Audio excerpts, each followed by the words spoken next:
Veremos agora, gente, alguns ataques que operam no nível de aplicação.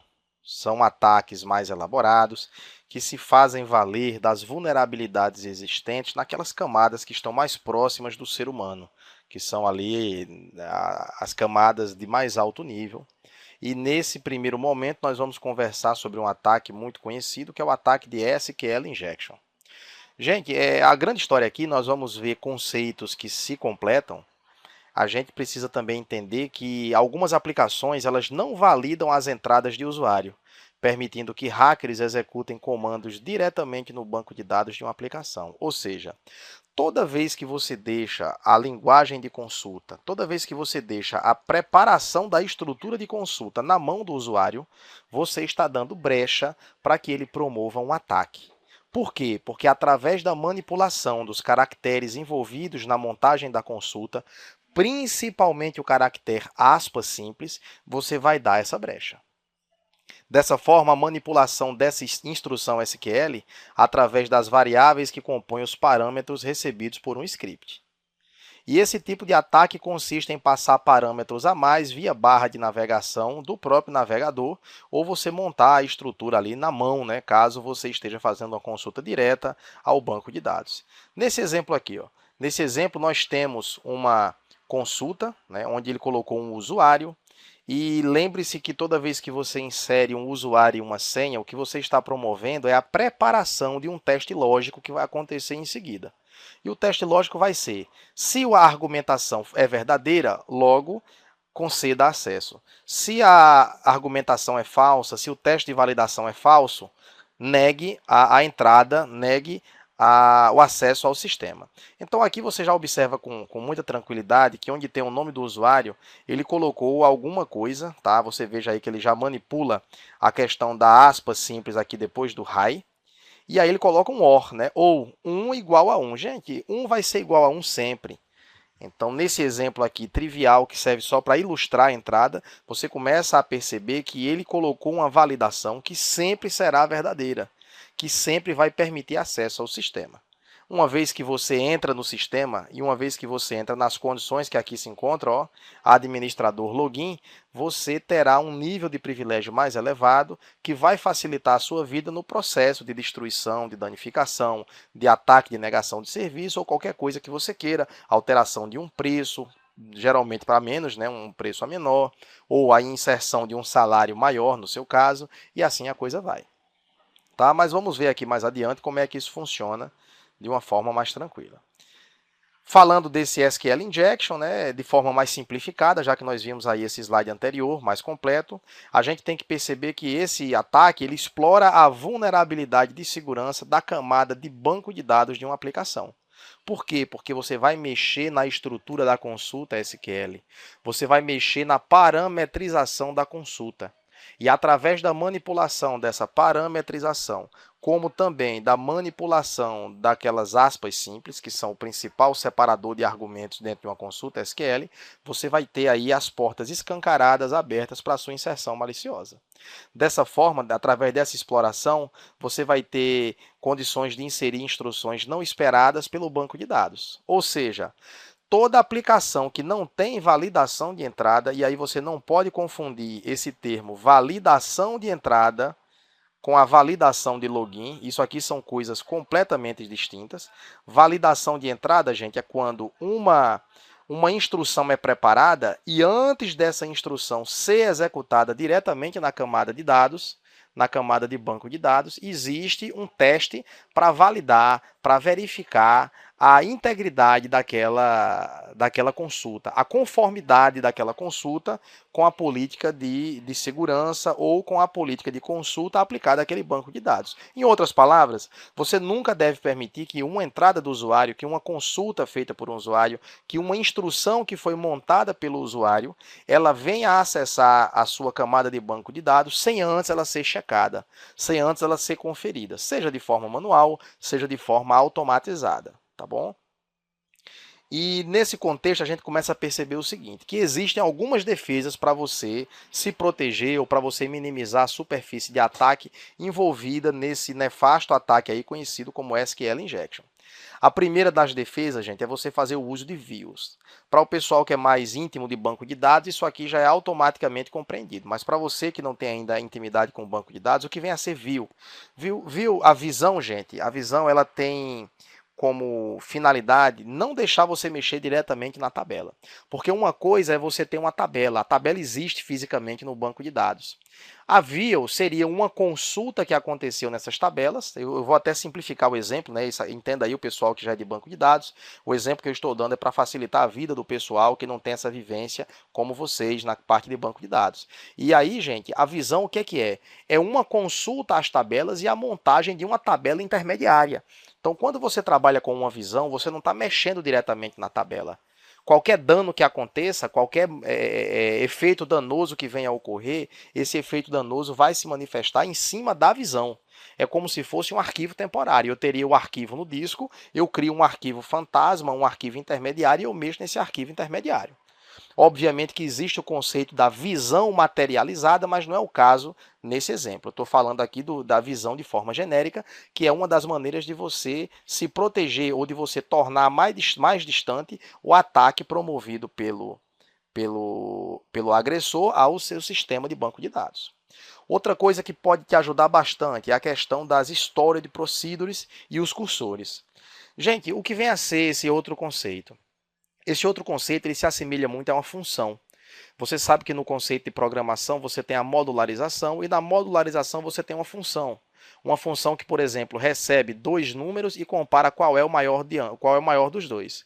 Então, nesse caso, em vez de você deixar que a procedure, que a consulta, que a montagem daquela instrução SQL aconteça lá nas mãos do usuário, você já monta esse procedimento, você já armazena esse procedimento, e esse procedimento armazenado ele vai receber uma espécie de parâmetro e vai utilizar esses parâmetros para promover a consulta. Ou seja, você tem a garantia de que a instrução foi montada corretamente. Por quê? Porque você, como administrador de dados, você, como DBA, montou aquela instrução e você sabe que aquilo não está sendo mais manipulado pelo usuário.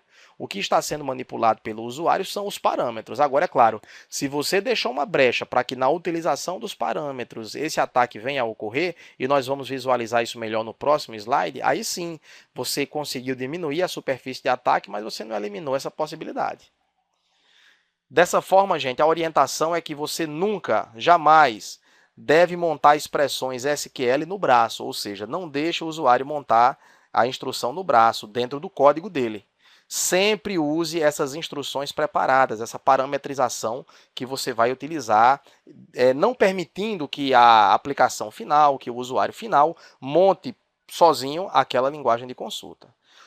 Resumindo isso que a gente falou, gente, a ideia é você criar a consulta, deixar a consulta montada, e essa consulta pode ser de qualquer tipo, deixando somente os valores das variáveis indefinidos. Por quê? Porque a ideia é que os valores repassados pelo usuário, pela aplicação cliente, elas se encaixem nesses vazios que aí se encontram, e aí você tem a instrução completamente montada. E aí você não corre mais o risco de expor a tua camada de banco de dados à montagem maliciosa feita por parte da aplicação final, feita por parte do cliente, aquele que vai consultar o banco de dados, seja através da aplicação, seja através de uma montagem de instrução na mão. Bom, aí vamos montar aqui, gente, um cenário, né? Vamos ver aqui como é que seria uma montagem de um SQL Injection a partir de uma instrução simples. Inicialmente, nós temos essa instrução aqui, select ID, nome, sobrenome, from aprovados. Então, o que é que vai acontecer? Você aqui comandou para que ele selecionasse a identificação, um campo chamado ID, outro campo chamado nome, outro campo chamado sobrenome, de uma tabela que se chama aprovados. Então, nós temos aqui a tabela e os campos que você quer consultar dessa tabela, tá bom? Então, vamos partindo do princípio. Vamos refinar um pouco mais essa consulta. Vamos agora florear mais, vamos colocar uma instrução de consulta melhor elaborada. Então, aqui nós vamos fazer o seguinte. Vamos selecionar os mesmos campos, a ID, o nome e o sobrenome, da mesma tabela aprovado, só que agora eu vou colocar umas cláusulas. Eu vou agora fazer uma operação onde eu vou selecionar somente algumas tuplas, somente algumas linhas. E que linhas serão essas? Eu vou selecionar todos esses campos das linhas cujo campo nome tenha o valor José e cujo campo sobrenome tenha o valor Silva, ou seja, essas duas coisas têm que acontecer ao mesmo tempo. Não adianta ser José sem o Silva, não adianta ser o Silva sem o José, tem que ser as duas coisas. Okay? E aí vai a primeira orientação. Se a aplicação ela não fizer o tratamento apropriado do conteúdo inserido pelo usuário, esse mesmo usuário pode fazer uso acidental do caractere de aspas simples. Acidental, gente, ou malicioso, né? O camarada ele pode errar tanto sem querer, como ele pode errar querendo acertar, né? Ou seja, errar na consulta verdadeira para acertar na consulta maliciosa. E agora nós vamos evoluir mais um pouquinho. Nós saímos daquela primeira instrução, chegamos nessa instrução daqui, e dessa instrução agora eu vou construir a instrução maliciosa. Eu vou construir a instrução que vai usar o meu banco de dados de forma maliciosa. Então, o que é que vai acontecer? Eu vou agora usar de forma maliciosa essa aspa simples daqui. Ó. Então, esse primeiro caso aqui, a única coisa de diferente que aconteceu foi a inserção dessa aspa simples dentro do campo José. O grande detalhe, gente, é que quando você utiliza uma aspa simples, ela passa a abrir a parametrização caso você não tenha uma aspa antes, ou ela passa a fechar o parâmetro quando você tem uma aspa antes. Nesse caso aqui, o que era fechado somente depois do José, ele passa a ser fechado aqui depois do Jó. E esse Zé aqui, ele passa a não ter mais sentido para a consulta. E o que é que eu vou fazer agora? Eu fecho essa primeira instrução e eu vou inserir uma outra instrução no meio do caminho. Por quê? Porque o meu sistema de banco de dados, por não filtrar as entradas do usuário, ele vai começar a admitir inserções de mais comandos dentro de uma mesma estrutura. Então, o que é que eu vou fazer no segundo momento, gente? Olha só. Eu vou pegar select ID, nome, sobrenome, from aprovados, do mesmo jeito que nós vimos desde lá de cima. Where nome Jo, ou seja, isso não faz sentido. Ponto e vírgula, drop table aprovados. Olha aqui a instrução maliciosa. Essa instrução nada mais vai fazer, gente, do que deletar, do que mandar para o espaço toda a tabela aprovados. Entendeu? Então eu fecho novamente aqui o parâmetro, mas já dentro desse contexto eu tenho um comando inserido. E aí eu termino a instrução, end sobrenome igual a Silva. Ou seja, eu abri um espaço no meio da instrução, através do uso dessa aspa simples, e meti aqui um comando malicioso. Se a minha estrutura de banco de dados, se a minha camada de persistência, ela não tiver programada para tratar esse tipo de instrução, o meu banco de dados vai cair. Essa minha tabela aprovados, ela irá para o espaço, né? E do mesmo jeito que pode ser a tabela aprovados, você poderia também trabalhar aqui com a tabela pagamentos, com a tabela contas a receber e com outras tabelas mais importantes para um sistema comercial. E, gente, toda vez que você deleta uma tabela dessas, você está agindo contra o princípio da disponibilidade, né? Você está promovendo um ataque de negação de serviço. Você está destruindo parcialmente seu banco de dados e negando o acesso a essa tabela por usuários legítimos. Por isso que quando você trabalha com visões, você impede, de certa forma, essa utilização. Por quê? Porque você vai impedir que o invasor, que o atacante, que a entidade maliciosa haja diretamente sobre a tabela. Nesse caso, ele vai agir em cima da visão. E qualquer dano que ele venha a promover em cima da visão, esse dano não se refletirá em cima da tabela. A não ser que aquela seja uma visão materializada, mas ali já é a exceção à regra, e aqui nós estamos trabalhando com a regra, tá? Somente para expor, para ilustrar melhor aquele conteúdo que você viu no slide anterior.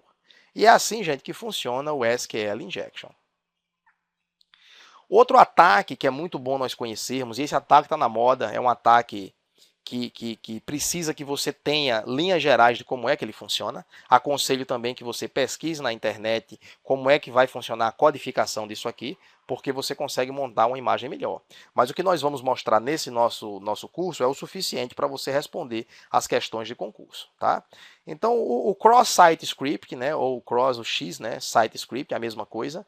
Se você ver na prova, se você chegar a vir na prova CSS ou XSS, nós estamos falando do mesmo ataque.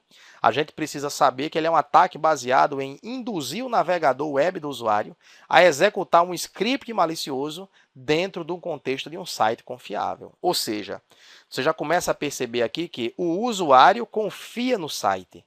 O usuário ele tem plena confiança naquele site. E o atacante ele planta um script naquele site de tal maneira que quando o usuário acesse a informação, aquele script vai ser executado na máquina do cliente.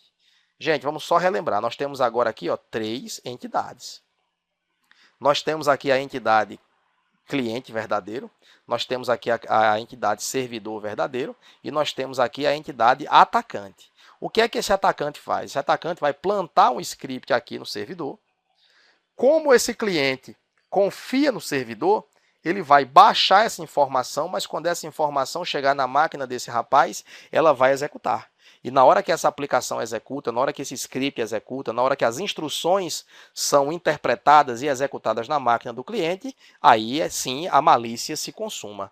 Você vai ver que o problema vai sempre acontecer no cliente. Ou seja, o cliente confiava no servidor.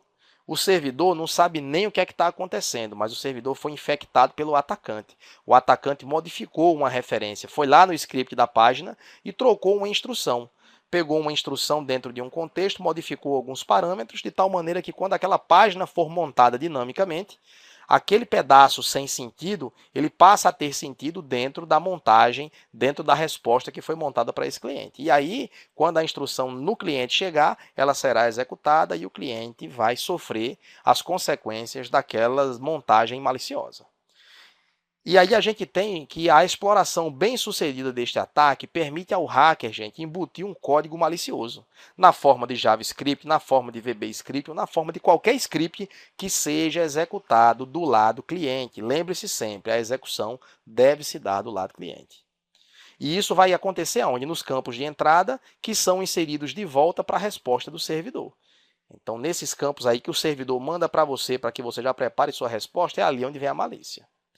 Isso aí, gente, vai permitir ao hacker a execução de um código arbitrário em um usuário desatento que tem acesso permitido ao site escolhido como vítima. No nosso exemplo, o site escolhido como vítima, o servidor escolhido como vítima, foi esse aqui. Mas entenda, esse servidor aqui ele foi escolhido como vítima com a finalidade de atacar esse cliente daqui, ou todos os clientes que porventura façam uso daquele script malicioso, todos os clientes que sejam infectados pela montagem daquele script malicioso. Então aqui nós temos duas vítimas. A vítima que é o servidor, porque querendo ou não ele teve a sua integridade alterada através das instruções maliciosas montadas pelo atacante, mas na verdade aquilo vai servir como um torpedo para atacar realmente o cliente que aqui se encontra, tá bom? Então nós precisamos de código web que executem localmente é na entidade cliente, tá? JavaScript, VBScript, qualquer coisa. E aqui, gente, nós temos como exemplo, o documento JavaScript documento.cookie, que aí você vai acessar essas informações, você vai coletar informações do cookie.